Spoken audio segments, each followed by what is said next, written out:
The wind didn't just blow in Yakutia, it screamed.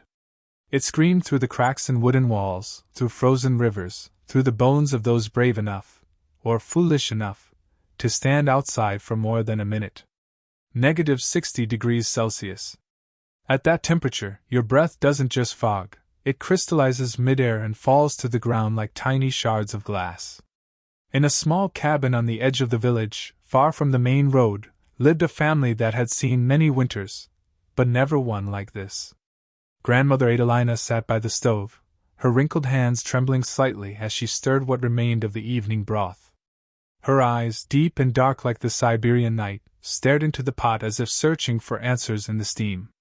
Across from her, Grandfather Nikolai carved a piece of wood, an old habit, something to keep his mind busy when worry started creeping in. Their daughter-in-law, Sardana, sat near the window, watching the snow pile higher and higher against the glass.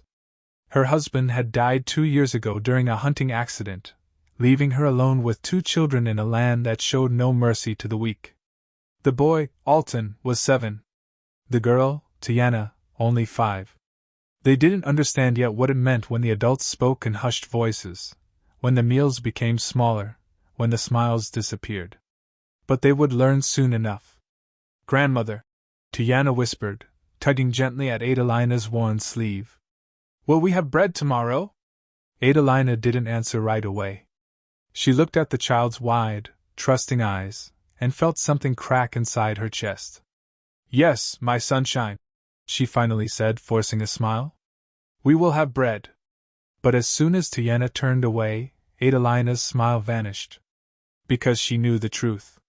There was no more flour. No more dried fish. No more meat. The storm had lasted 3 weeks longer than anyone expected. The animals had fled. The ice was too thick to fish through. And the roads were buried under meters of snow, cutting them off from the rest of the world. That night, after the children had fallen asleep, the adults gathered around the stove. Sardana spoke first, her voice barely above a whisper. "We have, maybe 2 days left. 3 if we stretch it." Nikolai's jaw tightened. "I can try to hunt again tomorrow. Maybe." "No." Adelina's voice was firm. "You'll freeze before you find anything.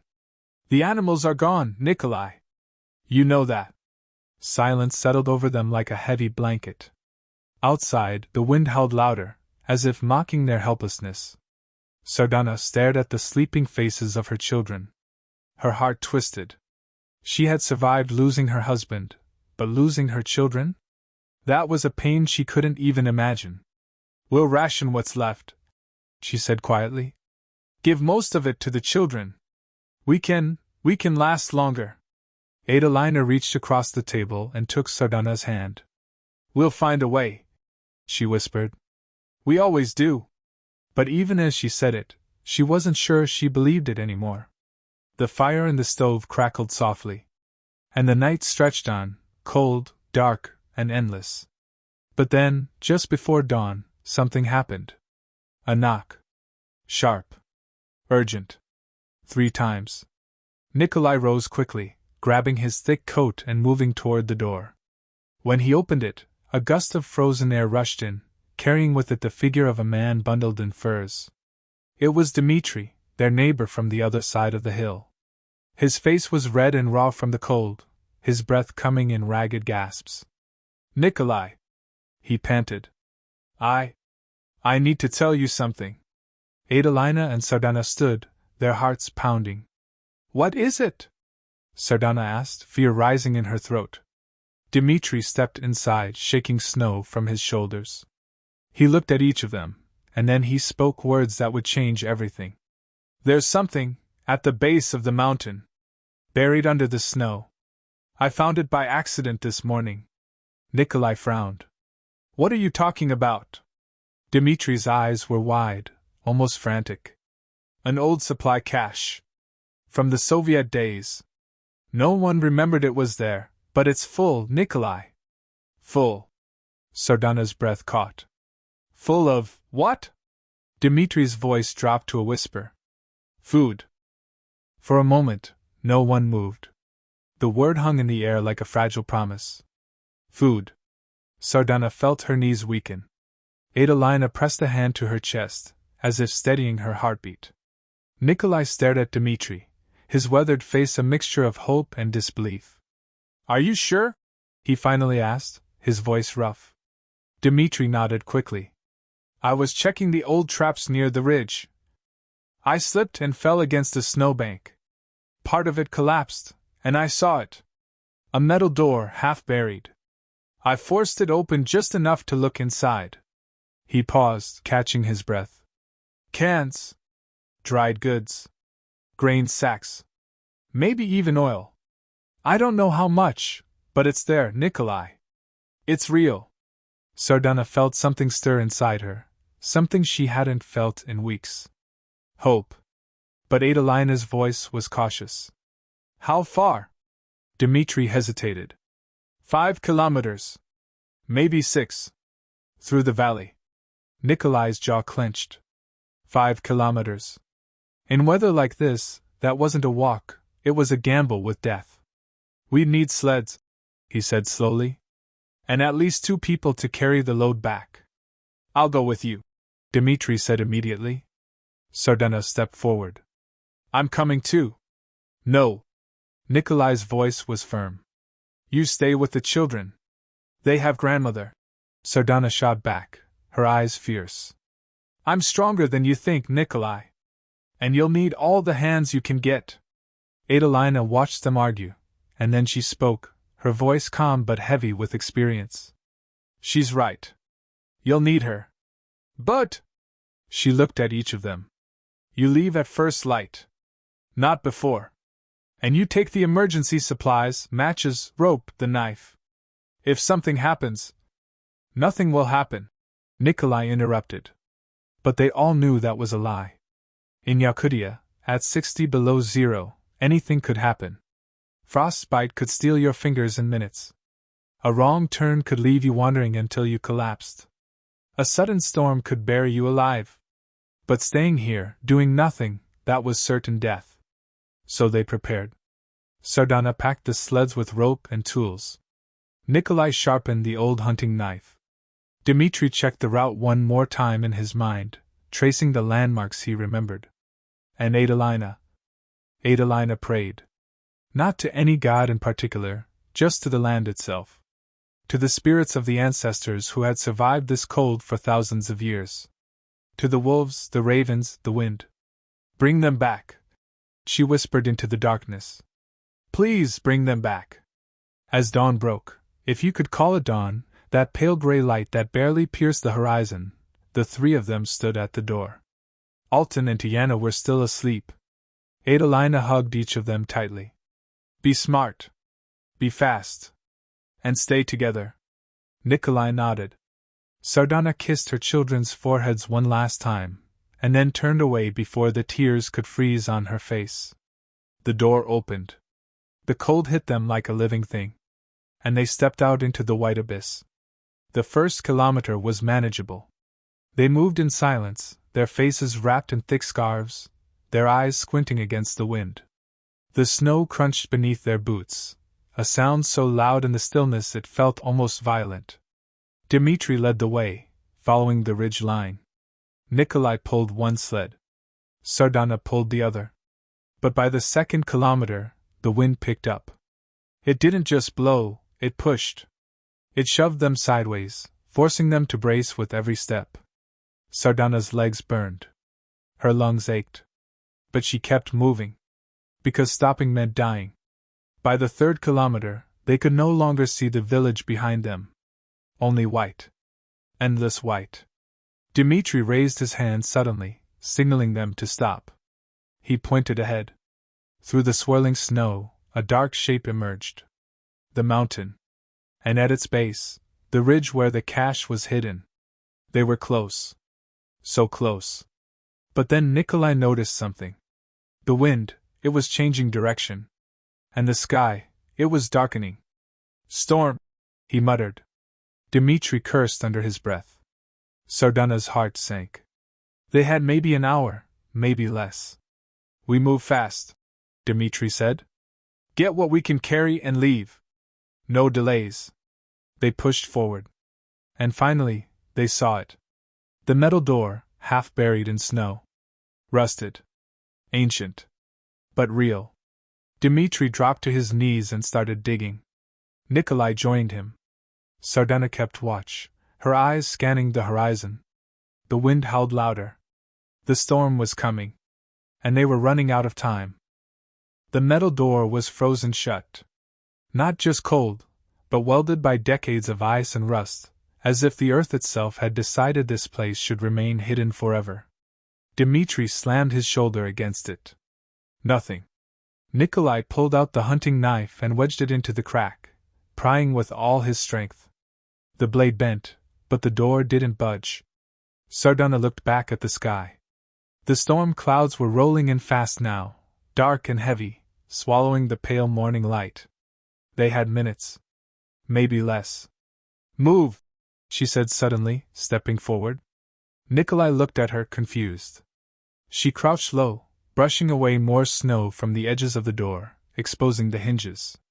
The hinges are rusted through, she said, her voice tight with urgency.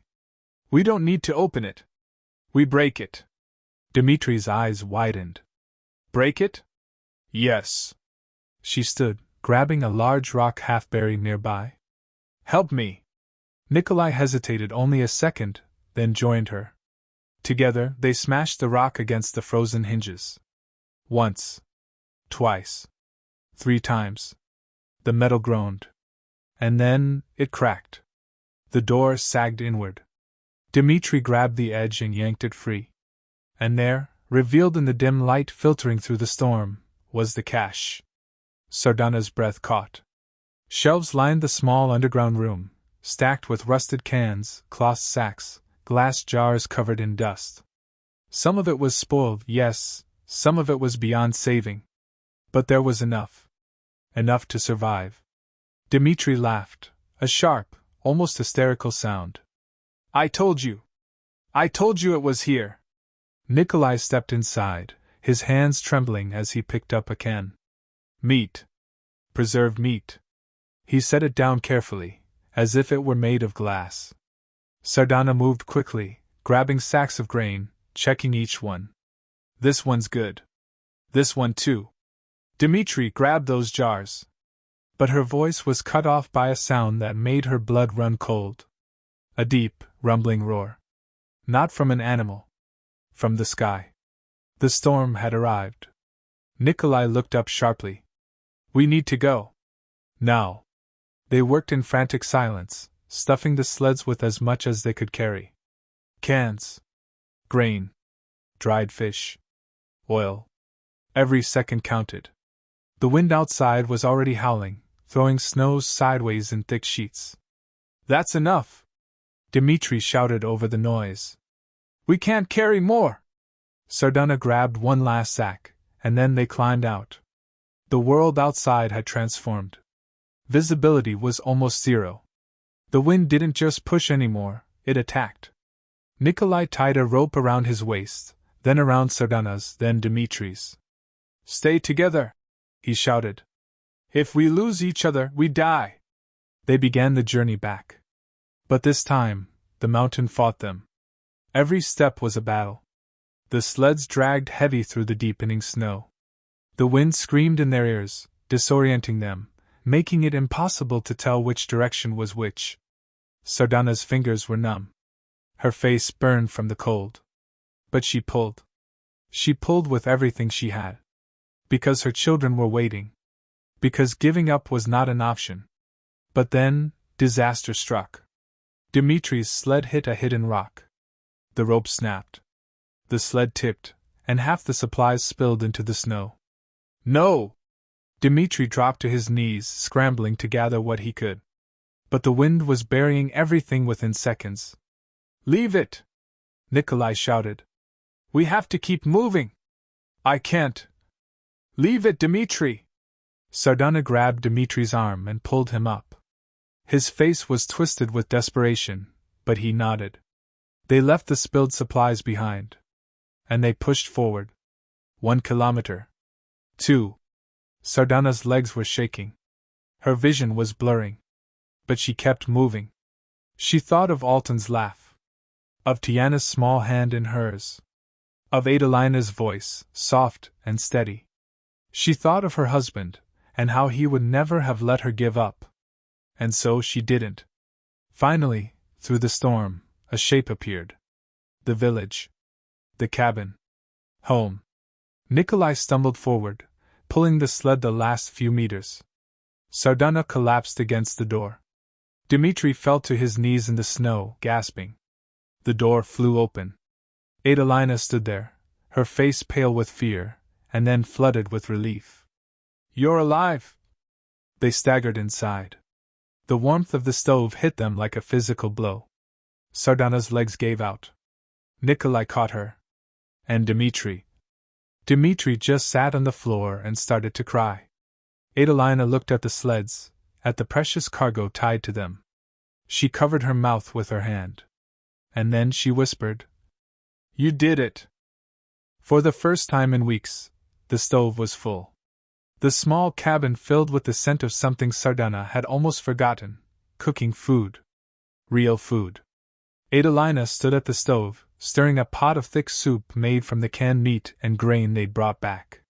Her hands, no longer trembling from worry, moved with quiet purpose. Tiana and Alton sat at the wooden table, their eyes wide with wonder. "Is that real meat, grandmother?" Alton whispered, as if speaking too loud might make it disappear. Adelina smiled, her wrinkled face softening. "Yes, my boy. Real meat." Tiana clapped her small hands together. "We're going to eat like a feast." Sardana sat near the window, wrapped in a thick blanket, her body still recovering from the journey. Her fingers were bandaged. Frostbite had begun to creep in during the storm, but she didn't care. They had made it. They had survived. Nikolai sat across from her, silent, staring at his own hands. He hadn't said much since they returned. The weight of what they'd done, of how close they'd come to failing, still pressed heavy on his chest. But when Adelina placed a bowl of steaming soup in front of him, he looked up. And for the first time in weeks, he smiled. "Eat," Adelina said gently. "All of you." They ate slowly, savoring every bite. Not because the food was fancy, but because it was life. Tiana giggled as broth dripped down her chin. Alton asked for seconds, and thirds. And Sardana. Sardana just watched them. Her children. Alive. Laughing. Safe. She felt tears sting her eyes, but this time, they weren't tears of fear. They were tears of gratitude. Later that night, after the children had fallen asleep, full and warm, the adults sat by the fire. Dmitri had returned to his own home, but not before promising to check on them in the morning. "You were right to come with us," Nikolai said quietly, looking at Sardana. She shook her head. "We all did it together." Adelina poked the fire with a stick, watching the flames dance. "The ancestors were with us today," she murmured. "I felt them." Sardana didn't argue. Maybe it was the ancestors. Maybe it was luck. Maybe it was just the stubborn refusal to die that ran through the blood of every Yakut who had ever lived in this frozen land. Whatever it was, it had saved them. But the winter wasn't over. There were still months to go. And the supplies, while precious, wouldn't last forever if they weren't careful. "We need to share," Sardana said suddenly. Nikolai looked at her. "What?" "The food. We need to share it." Adelina nodded slowly, understanding. "There are other families in the village. Other children." Nikolai frowned. "If we share, we might not have enough for ourselves." Sardana met his eyes. "And if we don't share, we're no different than the cold outside. We survive together, Nikolai. That's how it's always been." He was silent for a long moment. Then he sighed. "You're right." The next morning, despite the biting cold, Sardana and Nikolai loaded a small sled with portions of grain, canned goods, and dried fish. They visited the other families in the village, the ones they knew were struggling.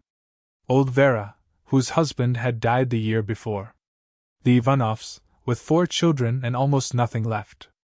Young Misha, barely 16, living alone after his parents had moved south.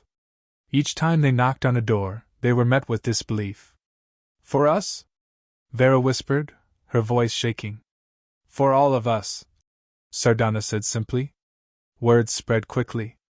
By evening, others began to do the same. Someone brought firewood. Someone else shared preserved berries. Another family offered tools they'd repaired. It wasn't much, but it was enough. And in that frozen village, surrounded by a landscape that cared nothing for human survival, something remarkable happened. The people didn't just survive. They came together. They remembered what it meant to be Yakut. To endure. To share. To live not as individuals clinging desperately to life, but as a community, bound by something stronger than the cold. That night, as Sardana lay beside her sleeping children, she thought about her husband. She wondered if he was watching. If he knew. We're going to make it, she whispered into the darkness. All of us. And for the first time in a long time, she truly believed it. The weeks that followed were still hard. The cold didn't relent. The snow didn't stop. The wind still howled through the nights like a wild beast circling the village. But something had changed. Not in the weather, but in the people. Every few days, families would gather in one cabin or another, sharing what little warmth and food they had. Stories were told. Songs were sung. Children played together, their laughter cutting through the silence of winter like a knife through ice. Sardana found herself smiling more. Not because life was easy, but because she no longer felt alone. Adalina often said, "A single thread breaks easily. But many threads woven together, that becomes rope." And now, Sardana understood what she meant. One morning, as the pale sun struggled to rise over the horizon, Sardana stood outside the cabin, staring at the endless white landscape. The cold bit at her cheeks. But she didn't go inside. Instead, she closed her eyes and listened. To the wind. To the distant cry of a raven. To the soft crunch of snow beneath her boots. And she realized something. She was no longer afraid. Not of the winter. Not of the hunger. Not even of the future. Because she had learned the most important lesson of all. Survival wasn't just about food or fire or shelter. It was about people. It was about holding on to each other when the world tried to tear you apart. It was about refusing to let the cold win. Behind her, the door creaked open. Tiana peeked out, her small face bundled in a scarf. "Mama, aren't you cold?" Sardana turned and smiled. "A little. But I'm okay." Tiana stepped outside and took her mother's hand. Together, they stood in the snow, watching the sky slowly brighten. "Mama?" Tiana asked softly. "Yes, sunshine? Will winter ever end?" Sardana looked down at her daughter, and then up at the sky. "Yes," she said. "It always does." And when it did, when the ice finally began to crack, when the first green shoots pushed through the frozen ground, when the rivers flowed again and the birds returned, the people of that small Yakut village would remember. They would remember the winter that tried to break them. And they would remember how they refused to break. Not because they were fearless, but because they had each other. And that was stronger than any cold. Months later, as spring finally arrived, Sardana stood in the same spot outside her cabin. But this time, the world was different. The snow was melting. The sun was warm. And in her hands she held seeds. Seeds she would plant. Seeds that would grow. Because that's what survivors do. They don't just endure the winter. They prepare for the spring. Alton and Tiana ran past her, laughing, chasing each other through the muddy ground. Adalina sat on the porch, weaving a new basket, humming an old Yakut song. Nikolai was repairing the fence. And Dmitri was visiting, bringing news from the other side of the hill. Life had returned. Not perfectly. Not easily. But beautifully. That night, as Sardana tucked her children into bed, Tiana looked up at her with sleepy eyes. "Mama, tell me the story again." "Which story, sunshine?" "The story of the winter. When we almost ran out of food." Sardana smiled softly. You were there, my love. You lived it. I know, Tiana yawned. But I like hearing you tell it. So Sardana told the story. Of the cold. Of the fear. Of the moment they thought they wouldn't make it. And then, of the knock on the door. Of the hidden cash. Of the journey through the storm. Of the choice to share. Of the community that came together. By the time she finished, both children were asleep. Sardana kissed their foreheads and whispered, "You are stronger than you know. And you are never alone." She stepped outside one last time before bed. The stars were brilliant tonight, scattered across the sky like 1,000 tiny fires. And somewhere in the distance, a wolf howled. Not in threat, but in song. Sardana smiled. "Thank you," she whispered to the land, to the ancestors, to the winter that had tested them. "Thank you for teaching us what we're made of." And with that, she went inside. Where the fire was warm. Where her family was safe. Where life continued. So, what can we learn from Sardana's story? What can we take from a widow in Yakutia, facing 60 below zero, with no food and 2 children to protect? Maybe this: that survival isn't just about strength. It's about connection. It's about refusing to face the storm alone.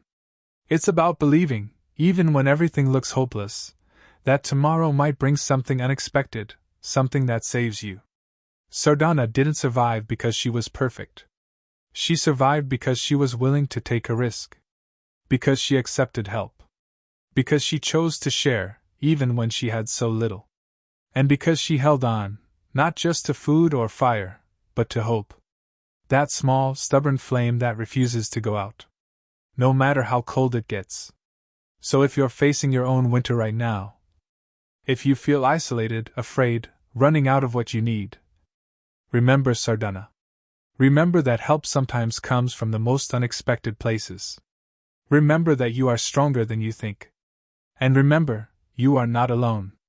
If this story touched your heart, if it reminded you of your own strength, or if you simply want to hear more stories like this, please subscribe to this channel. Hit that notification bell. Share this story with someone who needs to hear it.